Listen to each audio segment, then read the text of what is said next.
Interpol, together with a number of British officials, are in the country to assist with investigations.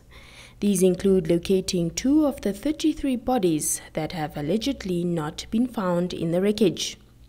The disaster victim identification process will focus mainly on gathering all the remains of the victims and matching them with the necessary data provided by the victims' home countries. Eventually, the remains, which are made up of dismembered body parts, will be repatriated. This process is definitely not a process that one can create expectations within days. There's a good reason for this. If we look at the tsunamis and those previous efforts, you will recognize that mistakes were made and remains ended up where they shouldn't have been. And this is the kind of effort or outcome that we do not desire.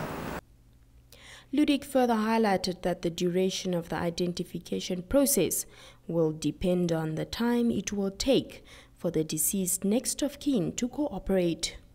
What is normally done, those would include fingerprint records, those would include dental records, those would include genetic records, and any other that may be of assistance. And also do not forget that we also talk about unassociated personal effects and associated personal effects. Those are items that may be found on the scene, like a driver's license and those items. So all these items will play part in a big symphony that will eventually assist in reconciling the remains with the passenger manifesto. The plane was purchased brand new last year and it had completed just over 2,900 flight hours when it crashed. While the weather was described as poor, causes of the accident remain unclear.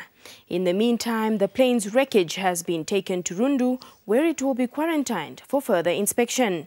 For the News on 1, I am Rochelle Nadel.